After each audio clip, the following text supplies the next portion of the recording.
Hello guys and gals, me Mudahar, and welcome back to another episode of Shitpastas. Yes, it's that time of the month again. I know we missed last time's month because, of course, Nicolas Cage had to intervene, but that was quite welcome. Here, we return back to our Shitpastas with a Super Mario Brothers creepypasta. I know, expectations are set really high, but here is the blood whistle, so sit down and hear its cry.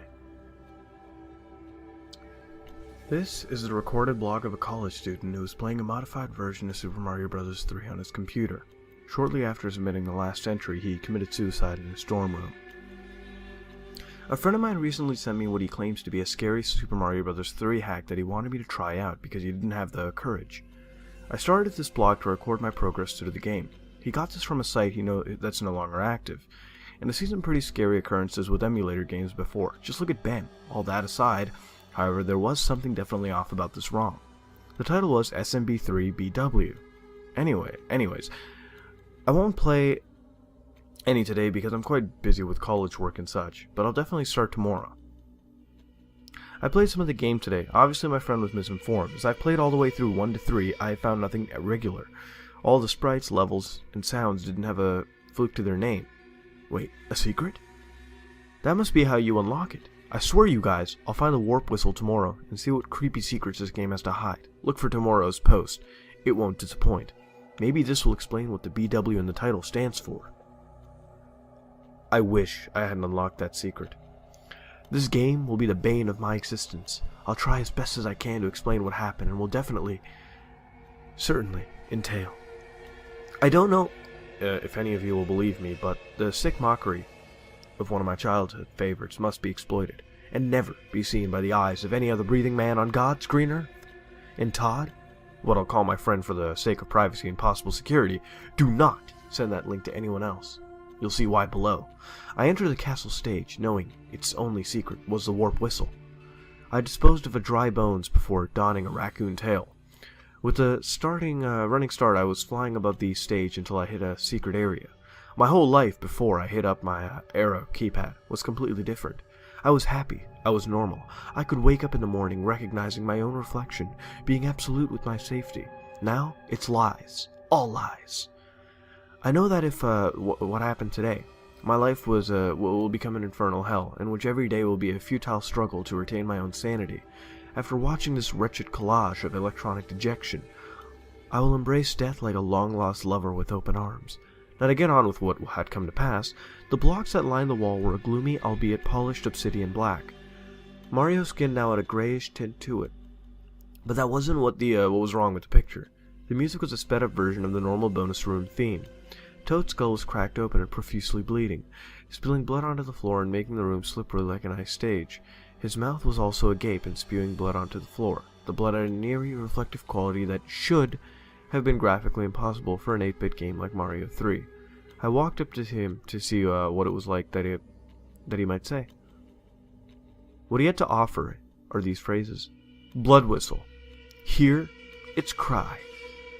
I then ran towards the chest to see its contents. The chest had drenched in reflective, realistic blood of the same type of that emanated from the orifices and exposed cranium of the poor little mushroom-headed fellow. Pressing onward, I ran through to discover its dark secret. As twisted surprise, I wasn't prepared for the following events. A blood-soaked warp whistle ominously rose from what I now believe to be the deepest crevice of hell. It blipped twice as the normal whistle should. That, my fellow reader, was the only normality of what I have played today. It played a deep tune that I can't get out of my head as I write this. The whistle descended, violently striking Mario in the chest. He unleashed a blood-curdling scream as it went into his back and out of his chest. The cry wasn't 8-bit at all. It was a sound of unfiltered anguish. It wasn't even cartoonesque. It sounded of utter agony. His expression reflected the same. To end my experience on this perverse vision of something I once loved, Mario was teleported to the warp zone of the blood whistle. I call it this because it only had the cookie-cutter outline of the quaint island. The water consisted solely of the same blood aforementioned in my encounter with the whistle. Corpses of Koopas and other enemies of Mario's were scattered afloat near the shores. White, menacing eyes glared at me through the waves, surfacing just to cast their evil glance at Mario. Or me, I can't be sure at this point. All the worlds were indicated by their respective numbers, and all the dots were crimson. At that point I noticed yet another abnormality. This time concerning the dot for World 8, besides it were two 8-bit patches of fire that twisted and contorted in place. Without me pressing any buttons, the whistle stabbed Mario in the ribs. This cued him to move to World 2. Refusing to pay any further attention to the horrors that surely await in the distorted desert, I saved the game and quit. I've played more than enough of my fill for today. I guess that I figured out the acronym for the ROM title meant Blood Whistle the hard way. Despite the horrors that plague this abomination, I will continue to subject myself to the suffering for the sake of all of you. Well, also for mine. It'll help me keep track of the days, and maybe this desperate attempt to cling to my stable frame of mind won't prove to be in total vain. There are 5,000 people that have followed this blog in 2 days that it's been up. After this pointedly interesting post, I'm hoping to have some more. For those of you following my posts, read tomorrow's and share this with your friends. I need you to expose the stark lurdiness of the shell of something I once knew and loved. Well, I did it. I managed to clench the fickle fibers of my perception of reality long enough to play through World 2. I have come to the conclusion that whoever made this is completely and utterly deranged. There must have been a rusted gear or broken spring in the mechanics of their sadistic mind. Their only purpose in creating this mod was to mentally and psychologically flagellate the naive soul poor enough to take the bait of its mysterious origin. Well, I certainly am naive enough to fall into that category. I digress to the experience.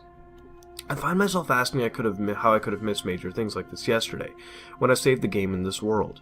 I couldn't believe what I was seeing. Blood of the same texture icon was, just splattered across the desert sands as sand itself was. Solitary eyes watched me from the pyramids. Pentagrams and other satanic symbols were also infrequent in the environment.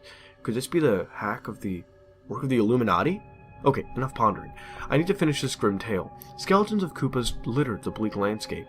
There was a distinct disturbance with Mario's appearance, though. He looked starved and parched, as one would typically look after a few days in the desert. Mario then moved into the 2-1 block without my command, and the music began to play shortly after.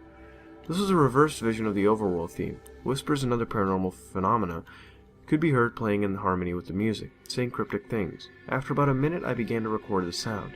I'll upload it as soon as possible, but I know I definitely can't do it today. One of the most distinct things I keep hearing was, "Let the whistle guide you," and the instrument of blood plays the sweetest tune. This creeped me out, needless to say, but this of all things wouldn't prevent me from playing out the remainder of the game. The stage itself was very scary. The sky was grayish-blue, accompanied by an almost white sun. The colors weren't bright or cheery in the slightest. The pyramid blocks were faded and cracked, and the wooden blocks were obviously rotting. Mario's sprite was visibly starving and pleading for thirst.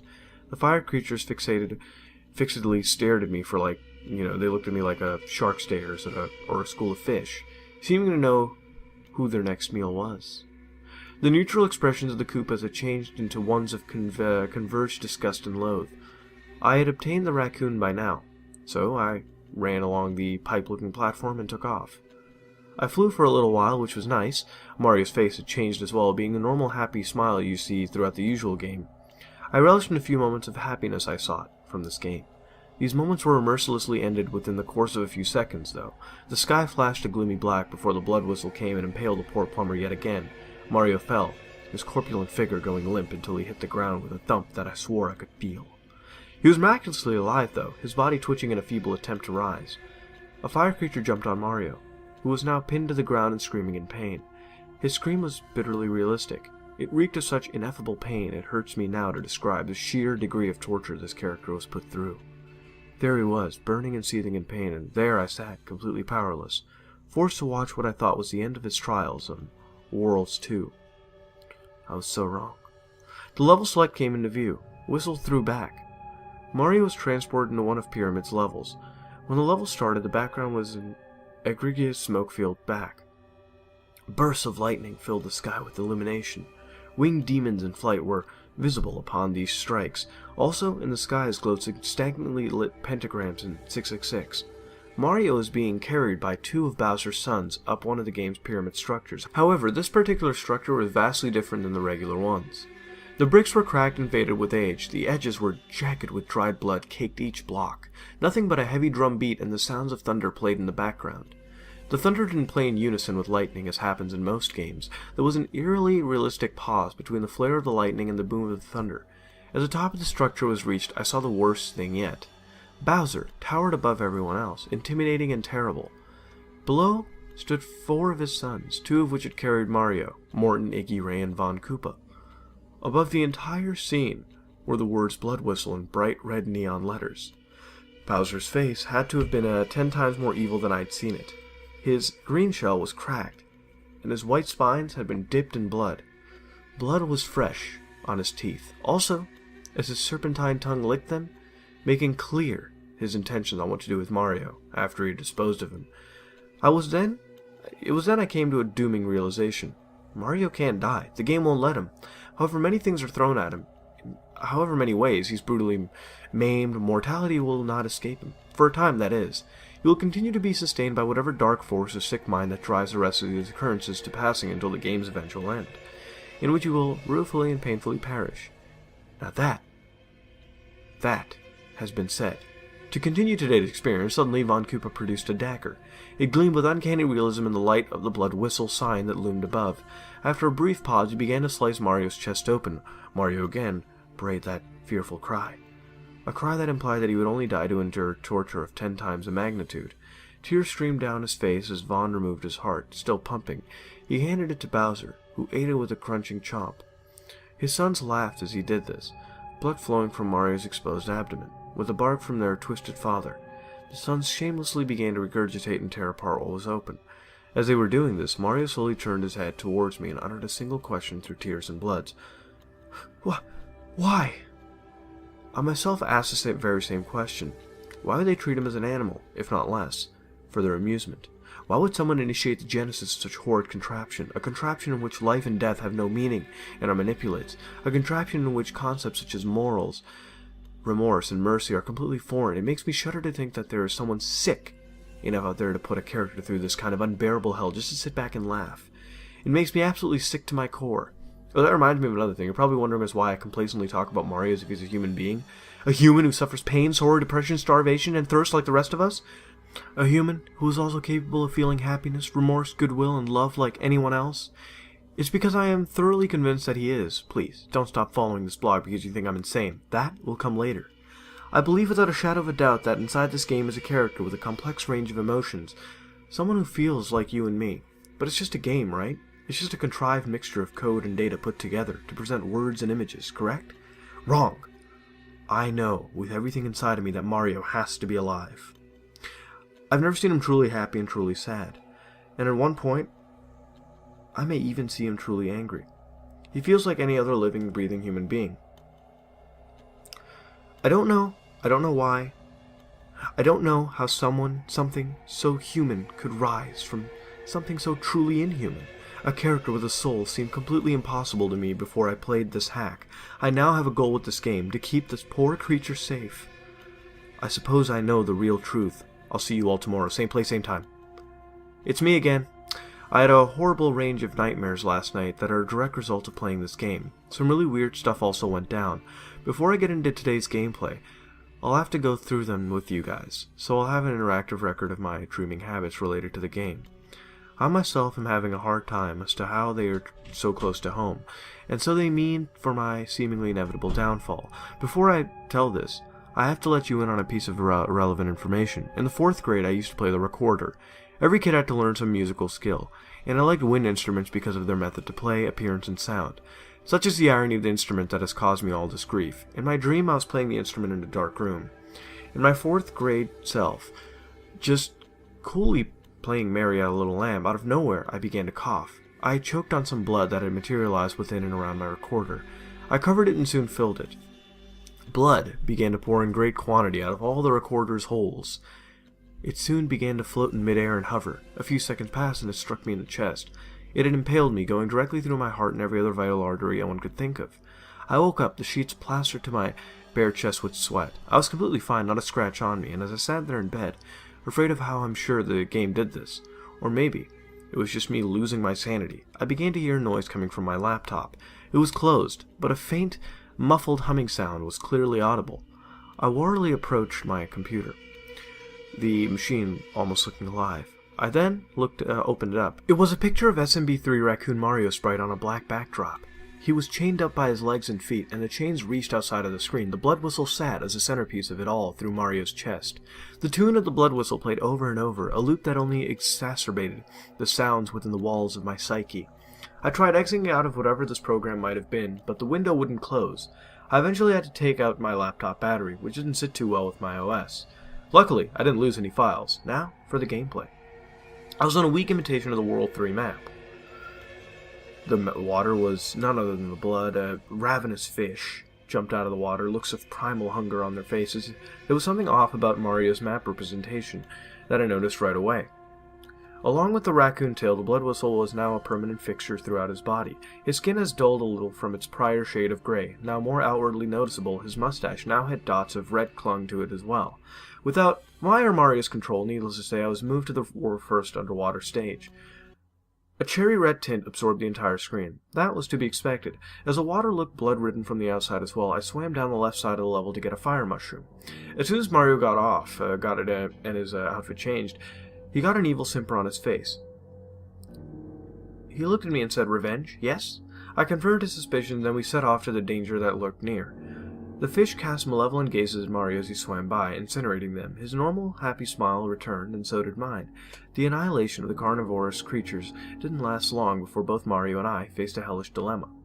There was a large fish with rows of razor-sharp teeth. Below him were two power-up blocks, one black-looking and one purple-looking. I assumed that these were supposed to mean red and blue. Obviously, there was no progress from this point without finding out what these blocks had in store. Mario's expression changed back into its gaunt appearance that he had for a majority of the game. Knowing that I had no other choice, I dauntingly hit the block that was black in appearance on the left. The fish swam around from its position on top of us and began to tear off Mario's limbs, but by this time of fish had congregated around the entire scene. Their laughs were deep and short, registering as barks for the 8-bit sound processor. Mario's unable body wobbled as he bled out, spewing back across the red. When he finally died, the big fish began to laugh. After a couple of seconds, Mario's limbs regrew, with a blue block remaining. I hit it to get this all over with. Bubbles stopped coming down from Mario's mouth. He cried out for help, but that only made the problem worse. He sucked in tons of water, his hands around his neck. His face began to grow from gray to blue in a matter of moments. He kicked and fought, but he only wore himself down. Getting angry, he began to incinerate random fish he had gathered in the crowd. The fish began to laugh louder. For every fish he killed, 2 more appeared in its place, and after a while he just gave up. I watched as Mario uttered his last gurgle on World 3, the blood whistle stabbing and taking him away. I saved and quit with haste. See you all tomorrow! Campus police gave me a visit today. Apparently one of you reported my comments related to suicide and claimed I was insane. As a result, I have eliminated all personal information from this blog. I located the person who reported me and banned him. I also have an IP tracker, so don't any of you try that. Speaking of followers, 50,000? I had never expected this page to accumulate this many active viewers. Wherever this popularity and notoriety came from, I am grateful. Now for today's gameplay. After today, I'll be lucky to finish the game. Princess Toadstool's letter appeared from the previous game screen from World 3 faded out. She was squirming and shifting around. Bowser's hand covered her mouth and nose, but it was easy to see the fear in her eyes. They darted left and right in the stark, true fear. Bowser continued to have the sadistic smile on his face as he struggled with her. After about a minute and a half, Peach began to change. Her eyes grew an ominous red as she pushed Bowser's arm away from within human strength. She cackled like a loon, blue veins bulging so noticeably that they were clearly visible through her white satin gloves. Bowser then began to cower in timidity. The text on the letter said only this: "Blood whistle, hear its cries, Peach." The letter scene was abruptly cut off and the World 4 level select map was brought into view. Goombas and Koopas of all sizes appeared, furious and hungry as ever. This addition made sense. This was the giant tiny world. The shown enemies were would be dimensionized as such. The normally green grass was withered and dead. The small patches of water were blood. Mario was still in the fireball fatigues that he donned in World 3. When compared to other worlds, the map view for this one was vastly less disturbing. I would go so far as to call this tolerable. Mario moved towards 4-1 into whatever nightmare scenario the stage had to offer. The stage is the usual kinks of any level in the game. The sky was black, which made the white clouds vibrantly contrast. A reversed version of the ground level once played again. The wood, as it had been before, was decaying and wasting away beneath Mario's feet. The pipes were faded and cracked in various places. All the enemies still possessed the same carnivorous look on their intergame counterparts. There was, oddly enough, a startling abundance of them. Koopas and Goombas danced around in a ritualistic manner. Mario was visibly petrified as he tried to avoid them, my arrow key keeping them inches away from his life. Amidst all of the din, there hovered a solitary power-up block. It was regular in appearance, nothing was outwardly off about this, which greatly surprised me, not knowing what horrid them it contained. I bumped in it, blind vein. That maybe it could help me. You can most likely infer from the intonation I made in the preceding paragraph that I was completely mistaken. What appeared next is what I dreaded. The damn whistle. I was sitting there, blood washing over it as I rose from the yellow square. I sat there, almost just beckoning my name. With the imposing enemies, I knew I had no other choice. I took the weapon from its place, fruitlessly hoping for the best, readily expecting the worst. The on-screen foes ceased all activities. The faces returned to a neutral blank state. 5 minutes they stood in place, like this, not moving a muscle. I jumped around and tried to kill them, but to no avail. It's almost as if they were frozen within the confines of time itself. As if for specifically them, all interstellar and physical continuity came to a careening halt. Then they began to move. After the first couple had did it, I realized what truly was going on. This was a mass suicide. Most of them jumped in their nearest hole, but others performed incredible feats of acrobatics and medical possibility. One Koopa was bashing his head on a pipe, another Goomba jumped 6 or 7 times his own height, turned in the air, and sent blood flying everywhere with a great splat. Soon all the enemies were dead. Their remains were spontaneously upchucked from the trench below. A grisly mixture of guts and gores littered the entire remainder of the level. Mario shuffled through the remains, horrified, with tears streaming on his face. Throughout, random deep, bassy tones played with nothing else to accompany. Realistically squishy sounds were emitted every time Mario took a step in the scattered carnage. He continued to cry for the duration of the level. The whistle faded into view and followed Mario a few inches above his head, like a pestilential virus. After he cleared it, of course, the whistle went straight into his chest as Mario had headed to World 5. The game has a habit of putting me where it needs me to be, so I closed the window without saving. Witnessing all that death really racked my nerves. Sure, it might be a game, but with the things this game had to present to me, I'm starting to lose my perception of reality. I'm starting to wonder to myself what is real and what is inside the computer. These two things are quickly fusing into one. The lines, they are blurring. Pretty soon the days will start fading together, and by then, I'll have lost all sense of reality. I'll see you all tomorrow. I don't know how much longer I can put up with this game. It's not a game. I couldn't tell you what it is. Today being D-Day fits, because I'm fighting one hell of a war against this game, and a losing one at that. At least there are no more mishaps with you all so far, which puts me at rest. As of today's gameplay, I fear for my own life. I feel as if something is coming after me, lurking, seeking me out as to make immediate my demise. Never before has anything like this ever happened. Never before has anything electronic made me truly afraid, truly scared. I will likely get no sleep tonight. Nothing in particular occurred. It's just... whatever, I'll let you know. It was in the middle of the cloud portion of World 5. The sky theme played, except it was drastically slowed and demonic whispers were clearly audible. The whispers were almost the same as the ones I had heard back in World 2. Mario was outfitted with the Tanuki suit, which naturally suited the environment. There was nothing there except two things, a red dot and a card game. The card game icon looked similar enough to a regular game clone, except the spades rolled across a red background instead of a blue one. Now, for whatever reason, I was allowed to choose which path to take. I chose to do the card game, hoping it would serve as some sort of reprieve from all the madness. This was not the right choice. Toad didn't explain the rules of the game like normal. Instead, I was plunged into the rolling slots. Besides, the slots was a risky scenario. Toad was on a guillotine. He looked at the camera with timid, teary eyes. He also was vigorously shaking his head. He shook his hands in a futile effort to free himself from the appalling apparatus, but nothing came of it. The entire picture engulfed me so much that I didn't even notice the slots. I cautiously pressed them, trying as best as I could to line them up, given the stress of the situation. I failed and had to pay the personal price. The blade fell with breathtaking speed. Toad was beheaded right there and then. His head did a couple of spins in the air before landing in a conveniently placed nearby basket. The initial spins flayed across the white room. Blood filled the basket and filled it up. Toad's body spraying blood from the stump where his head used to be. Out of nowhere, the blood whistle came down and struck his torso. The scene faded out and back to the map. I was moved to the only remaining destination in World 5. Silent lighting streaked across the licorice black sky. Gray clouds and Mario were the only other consistently visible things. As far as everything goes, silhouettes of winged demons flew and danced in the background. I tried turning into the stone structure the Tanuki suit is so famous for, but it failed. No music had played. None at all. The demons would be heard whispering in what sounded like a variety of languages. Spanish, German, and Latin were the most prevalent ones. The primal fear of the unknown gripped me as I blindly navigated the level. Judging by the look on Mario's face, it plagued him also. This stemmed from childhood, which made it all the worse. I not only felt like Mario was in danger, it felt like my livelihood and well-being were in danger. At that moment, one of the demons swooped down. I would say the most accurate way to describe this creature would be the miniature Cthulhu.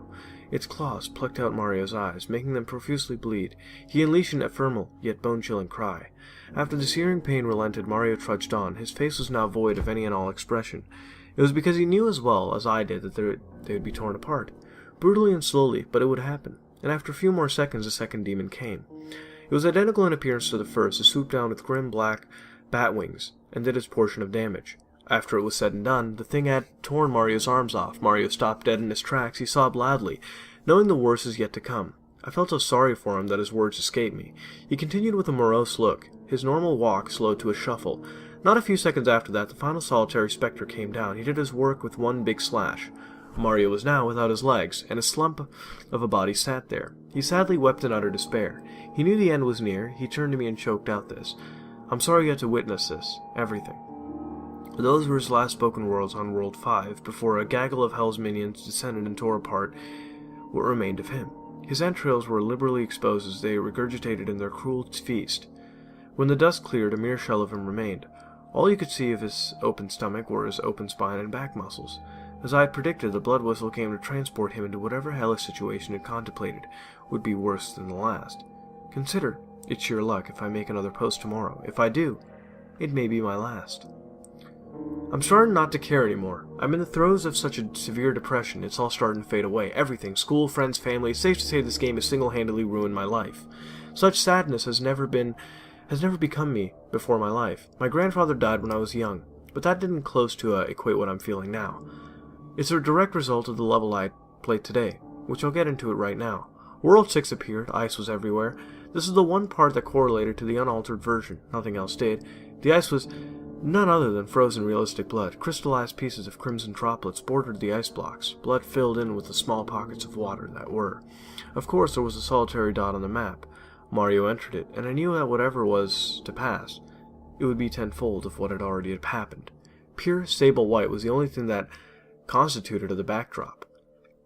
Blocks of blood ice served as a slippery ground. Mario slid along as I controlled them. He appeared happy. Overjoyed might be more accurate. Here he had nothing to deal with it, just him and the open space. 5 minutes had passed, then 10, and all the way through, Mario was happy as I let him run around and fly. He had regained the raccoon tail. It seemed as though he had all the time in the world. The clock ticked, and all seemed right in the game. Making my way through the level, I found it had no end. Time, oddly enough, would turn into be the ultimate enemy. At the 20-minute mark, a tempest began to pick up. A flurry of snow and wind ensnared Mario, and now he began to curl his tail. His teeth chattered and his bones shook. He soon had to sit down. Mario and I soon figured out how the game planned to snuff him out this time. With ice and time, he sat and tried to heat himself. This, needless to say, was less than a feeble attempt. Nothing but the creepy bass beats from World 5 played. Mario's skin soon began to turn a light blue. Nevertheless, he still sat and brooded in the icy cold. It was then that the utmost feeling of sadness had encapsulated me. I couldn't fathom my sympathy.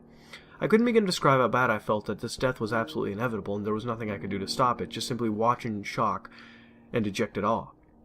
Frostbite soon took his hands. 10 minutes after that, World 6 Mario was no more, just a frozen block of a man sitting there in the middle of an infinite winter wilderness.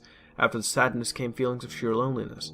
I felt abandoned and alone, just like Mario sitting in the middle of that ice field. It felt as if no one would save me from the torture of this game. The blood whistle came down and made a chunk sound as it impaled the chest, taking him to the next level of hell. I closed the emulator window like always and ended his self-subjected torture. I will bring myself to play this game tomorrow, but mark my words, I'll play the last tomorrow, and then this blog post, hopefully, will live on in memory. So my tribulation can be seen by the world. Be here, same time, same place. It is ironic indeed that today is June the 13th, the unlucky number, the unlucky day. I suppose today isn't completely horrible. Today is the last day I had to play this wretched game. This horrifyingly absurd remake of what I used to see as a wonderful game will soon be out of my life, along with everything else. With this being the last post, I suppose I can finally be honest about my true intentions ever since I worked and finished World 2. I'm going to take my own life. The game has caused me sorrow on such an inevitable level that there is no other option. Life will never be the same. Mom and Dad, I love you. Michael and Kelsey, you guys were good. Listen to Mom and Dad. They have a lot of valuable lessons to teach you. Lessons that I learned but cannot never apply again. Now, for what you 75,000 followers read this post for, the rest of the game. Hell itself is what the game brought me to. I suppose this is what intention to convey World 8. No, not hell. Worse than hell. Bodies were chained up in the background, enduring a myriad of tortures. The only pain was strictly felt from injuries, though. The coughs, dying wheezes, and vomiting in the background reeked of pestilence and suffering. Fires emblazoned certain people as well. The flames had an actual burning quality to them, not like regular 8-bit fire. Flesh, eyes, and other internal organs and tissues constituted the walls and grounds. If the hell I'm going to exists, it looks something like this. Mario stood before a possessed Princess Toadstool. Her dress was ripped in several pieces and splattered with blood. Her eyes gleamed red, the flames casting an evilly mechanical allure to her appearance. Bowser and his 6 sons were tied to wooden poles, with terrified looks on their faces. Wendy, for some reason, didn't appear anywhere in this game. In one hand, Peach brandished a sizable dagger, in the other, the blood whistle. She walked over to Bowser and looked him in the eyes. Technical limitations slightly hindered the interpretation of what events passed, but it was easy enough to understand what was going on. Through his gag, Bowser pleaded with her not to warn him. She brought the knife close to him and he froze up. He was obviously paralyzed with fear. His mouth got close to his ear and text rolled along to the bottom of the screen, conveying the text of what played out given the sound limitations. This is what enabled Mario to speak in the past. Shh, she whispered. Bowser's innard spilled onto the floor in a great heap. He let out a monstrous 8-bit roar of pain as this happened. Peach laughed, her red eyes reflecting whatever evil had possessed her. The princess proceeded to eviscerate all 6 of her other sons. Mario did nothing but look on in horror as his mortal enemies were torn apart by a woman he had once loved very much. His face soon contorted into one of loathing. He had come all this way to find out the very girl he wished to save had been taken over by an extraterrestrial evil, an evil that could not only haunt Mario, but me as well. The sort of evil that doesn't go away when you turn off the game. The kind of dark force that follows you to your bedchambers and steals your souls. Princess Toadstool paused for a couple seconds and came at Mario with a knife. "Hey there, Mario," she said as she toyed with the knife. "They got a little sharp with me, so I pushed them over the edge. Heh heh heh." I tried to move Mario, but nothing happened. He stood there, afraid of what she would do. She brutally slashed open his arms, legs, and abdomen. Shortly thereafter, the princess produced some salt from her billowing dress and sprinkled it all over him. He screamed again, unmoving. The Princess Peach you used to know is long gone. The power of the blood whistle consumed that girl and made way for me. And speaking of which, she continued as she produced the blood whistle, here it is. Hear its cry. With a mocking kiss on the cheek, she began to play Mario the perverse song of the blood whistle. Its notes rotted the last reserve of good in me. He was heaved by an invisible force into the flames. He cried out as they consumed him. Peach chucked the whistle, making it strike him directly in the heart. He continued to wallow in utter anguish as she walked away. As she laughed, he looked into my eyes and bore me this parting message via the text at the bottom of the screen. Do not let your life be as painful as mine was. I do not hold reservations against you. As you tried your best to keep me alive, I commend you for that. Goodbye, Bradley, and good luck. The tune of the blood whistle continued to play as the screen panned out of Mario's hell. How he knew my name is Bradley continues to befuddle me. How he could have such depth, such personality. I don't know how this is a result of the game being as haunted as it truly is, or the fact someone could have been captured in the ROM. Whatever the reason is, of everything that has come to pass with this abomination, I am glad I'm finally done. I have made all my goodbyes at the beginning of this post. I hope one of you takes the time to save this blog, or at very least show the world the hell I've put myself through. I sure hope that the demented creator of the game isn't festering the same hell I'm headed for. Goodbye, everyone. This blog was the last recorded statement of Bradley before his death. His roommate discovered him 4 hours after he had made the last post. Bradley committed suicide using a recorder that he plunged through his trachea. Wow, I don't think I've ever had to mention blood as much as I have with this one shit pasta. What was it like? Pretty bad. Well, the good thing was that the source was obviously used, and it did linguistically flow well, and also pointed out some flaws in the entire process. See, don't bite off more than you can chew is just the moral here. The tale, on the other hand, the fucking blood whistle, which I don't know which one's more hilarious, this or the kill waker. Yeah, remember that one? But here we got the blood whistle, and the constant theme is this whole stabbing the heart and all this weird shit happening. This whistle is just the center of attention, the audio it makes. Hear it. We get a taste of the protagonist's reality as well, seeing, what happens to Mario and numerous other people. The gore factor here makes it, something on the lines of Hostile.